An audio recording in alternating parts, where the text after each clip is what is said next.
Hello students, now today we are going to start the polarization according to the state board or CBSE syllabus.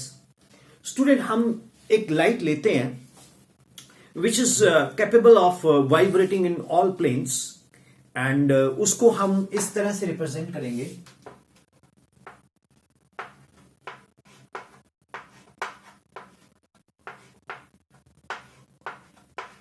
Correct.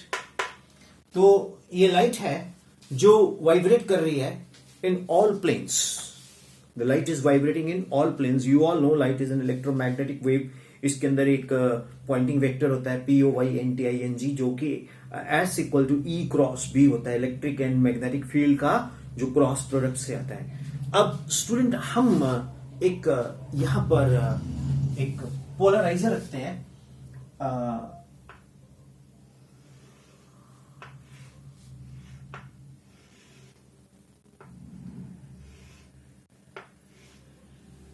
तो ये polariser की axis है. Correct. तो जब light polariser में से गुजरेगी, पास करेगी, तो it will vibrate in particular plane.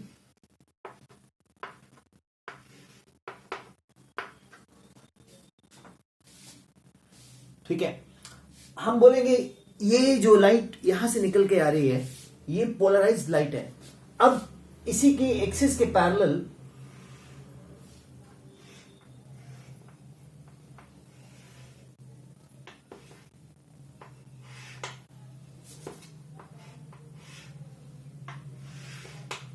हम एक और पोलराइजर रख देते हैं.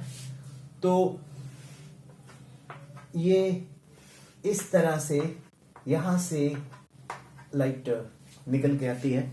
तो इसका मतलब है ये लाइट जो है प्लेन पोलराइज्ड लाइट है और ये पास भी ऐसी करके गई है क्योंकि इस लाइट का जो वाइब्रेटिंग प्लेन है ये है PPL, प्लेन पोलराइज्ड लाइट. ठीक है. This is a plane polarised light. And तो अब ये भी कौन है? Plane polarised light. सिंपल, कोई रॉकेट साइंस नहीं है इसमें. स्टूडेंट्स ये जो हम आप देख रहे हैं ना, ये इसको बोलते हैं S1 tourmaline crystal. Tourmaline crystal TURMALIN. और ये है क्रिस्टलाइन एक्सिस. ये S2 भी कौन है? Tourmaline crystal. और ये है इसकी एक्सिस. करेक्ट. तो light is vibrating in all planes. जैसे ही ये लाइट पास करती है, जैसे ही ये light which is vibrating in all plane is made incident on the tourmaline crystal, तो वही लाइट निकल के आएगी जो टॉर्मालाइन क्रिस्टल एक्सिस के पैरेलल है. बाकी ये पीछे रह जाएगी और वो प्लेन पोलराइज्ड लाइट आई. और यहां भी हमने सेम क्रिस्टल एक्सिस के पैरेलल डिट्टो क्रिस्टल रखा तो ये यहां से भी निकल के आ गई. जैसे कद्दूकस देखा आपने, अब पता नहीं आप क्या बोलते हो, उसके ऊपर वो लौकी रख के ऐसे से हम रगड़ते हैं तो उसकी स्लिट में से बस वही निकल के आती है जो उसके स्लिट के परपेंडिकुलर हो. बाकी जो कद्दू है वो एज इट इज रह जाता है. तो ये भी एक तरह का हम इसको कद्दूकस कर रहे हैं लाइट को, kind of that you know. तो ये light which is vibrate, sorry for that कद्दूकस. कहां लाइट, कहां कद्दू, कहां टॉर्मालाइन क्रिस्टल, कहां कद्दूकस. एनीवे, सोचने के लिए बोल रहा हूं. या आप एक काम करो ना, जैसे एक आदमी है, आदमी लंबा है, ठीक है, और मतलब और डोर भी ऐसे ही है लंबा. ठीक है. तो हम डोर में से निकल के परलेट रूम में चले जाते हैं. कभी ऐसा हुआ है कि डोर ऐसे हो? डोर हमेशा ऐसा होता है.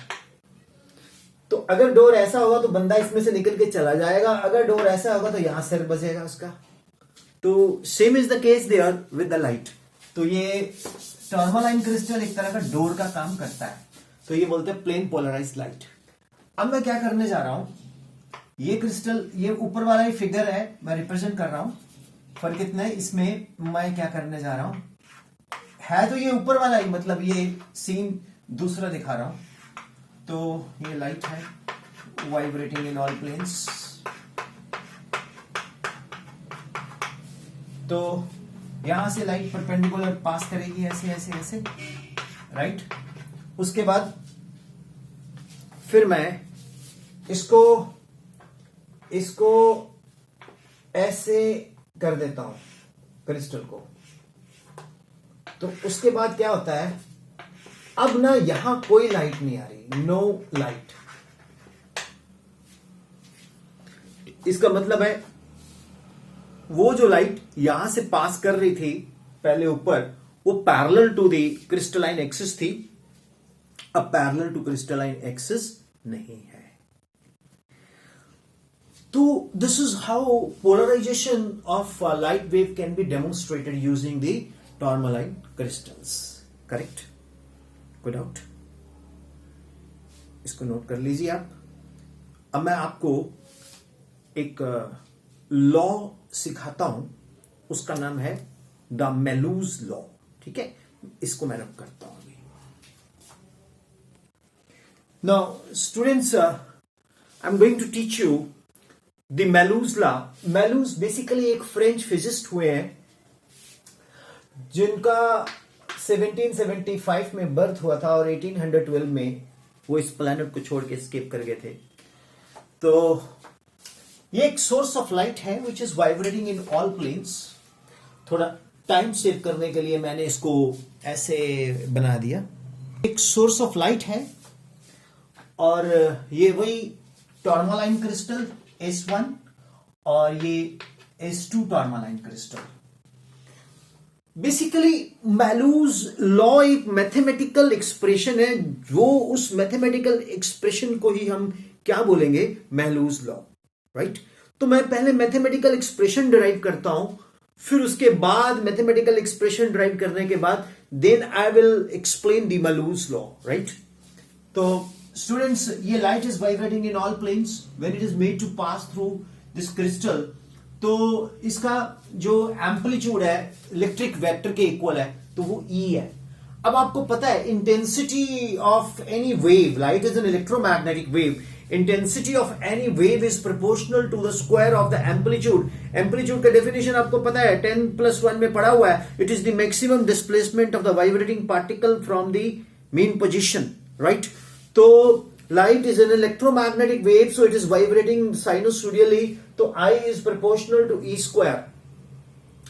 अब मुझे ये बताओ, अगर मैं क्रिस्टल को थोड़ा एंगल दे दूं थीटा विद द वर्टिकल, तो टॉर्मालाइन क्रिस्टल ये वाला पहले पैरेलल था, तो पिछली फिगर में देखा, ऐसे थोड़ा सा इसको स्लाइड कर देंगे तो ये जो हमारे पास प्लेन पोलराइज लाइट है वो वाइब्रेट कर, वो टर्न कर जाएगी through an angle theta.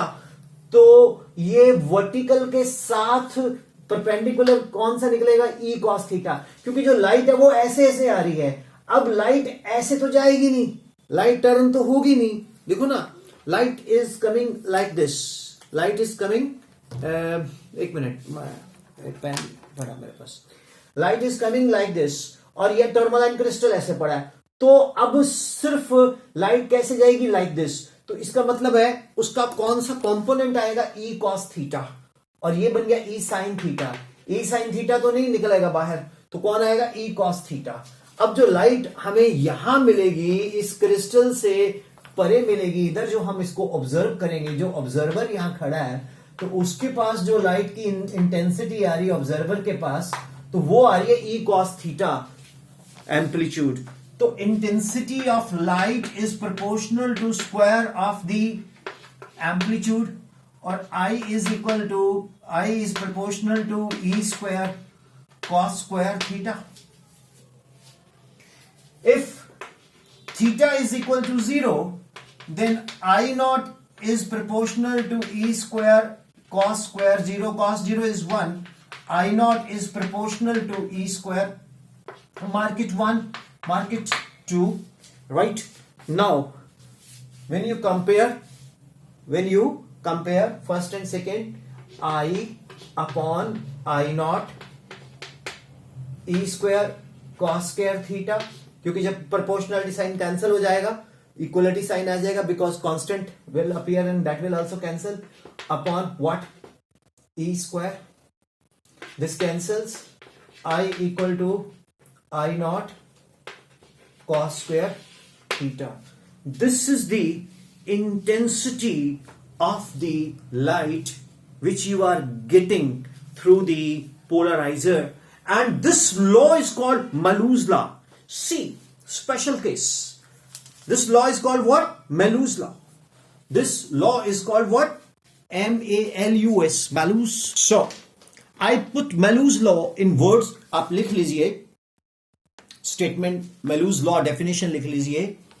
When a completely plane polarized light beam is incident on an analyzer, the intensity of the emergent light varies. The intensity of the emergent light varies as the square of the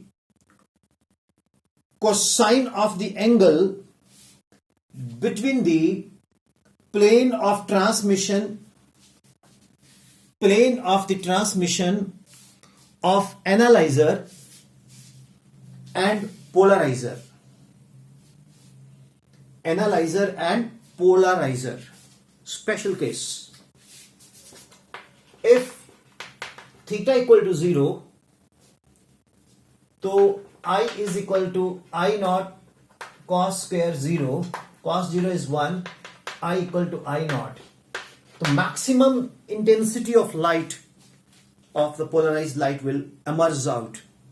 If theta is 90 degree, means ये जो tourmaline crystal है ये 90 degree बनाए, यानी कि इसको और नीचे कर दे तो थीटा 90 डिग्री हो जाएगा. तो if theta is equal to 90 degree, तो I is equal to I nought cos square 90, that is cos 90 is 0, तो intensity will be 0.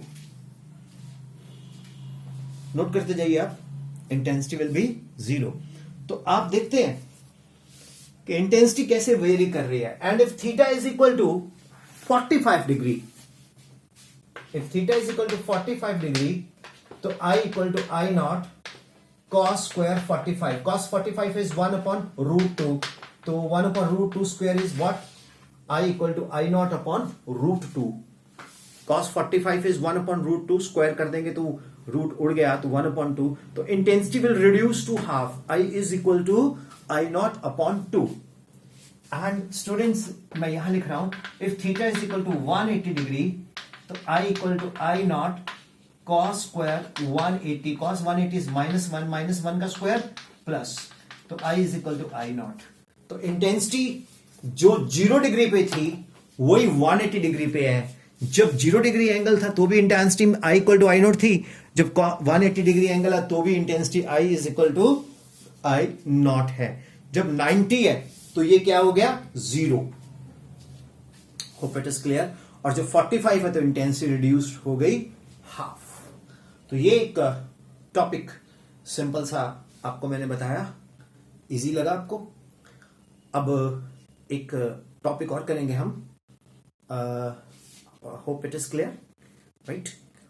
Next lecture में कर लेते हैं Brewster's law. Correct? Okay, note it down please.